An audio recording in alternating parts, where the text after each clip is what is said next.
Masa berika bentukin jan tha jan sungla kan pe tu boi min thang thase ka se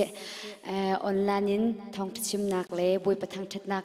Gospel Ministry International Place in nan kut kan le na nan zate boi pa na than thosana mp ka na se atu bentuk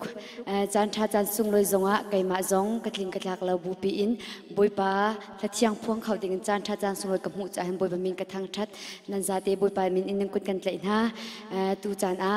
la in boi pa sum par nak pe ka van du mi chu phon lo in kho silau ti mi thang that nak la silai kan za pi te in tha jang la ti ding in kan som na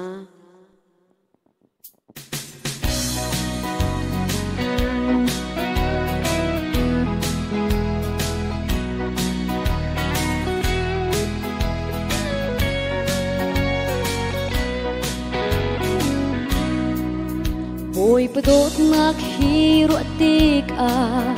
chinlung ni aphan kholo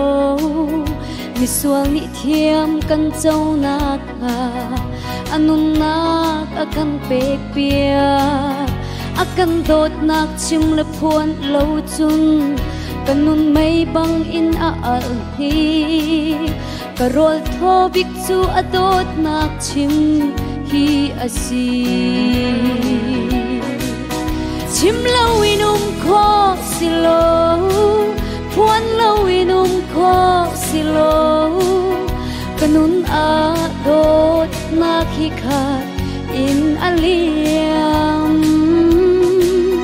cấp mốc mi chill vial te na le ka thai mi o phun kip na hi boy padot na thu san zia hu sa tu an si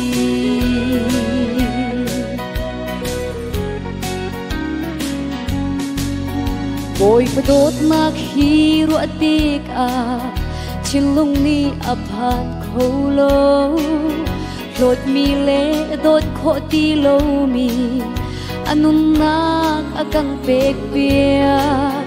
akan dot nak chim le phuan lo chun kanun mai bang in a al hi karol tho bik chu adot nak chim hi asi chim lâu inum kho silo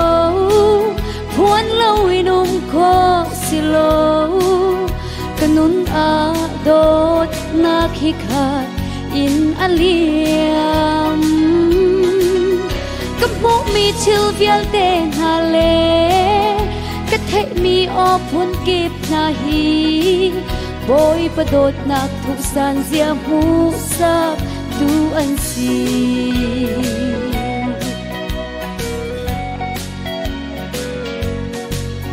Boi padot nak hiro tik a chilung ni aphan kholo sual man hel mai atla ding ni anun nak akan pek pia akan dot nak chim le phuan lo chun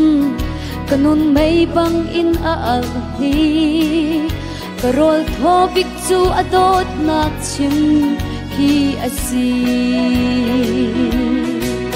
chim lâu inum kho silo phuan lâu inum kho silo kanun a dot nak hi khat in aliam cấp mốc mi chill vial te na le ka thai mi o phun kip na hi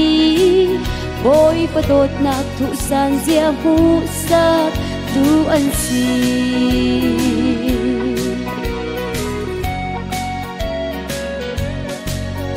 Boy padot nak hiro tik a chilung ni aphan kholo hau ni ngai thiam kho ti lo mi anun nak akan pek pia akan dot nak chim le phuan lo chun kanun mai bang in a al hi karol tho bik chu adot nak chim hi asi chim lâu inum kho silo phuan lâu inum kho silo kanun a dot nak hi khat in aliam cấp mốc mi chill vial te na le ka thei mi o phun kip na hi boy padot na thu san zia mu sa tu an si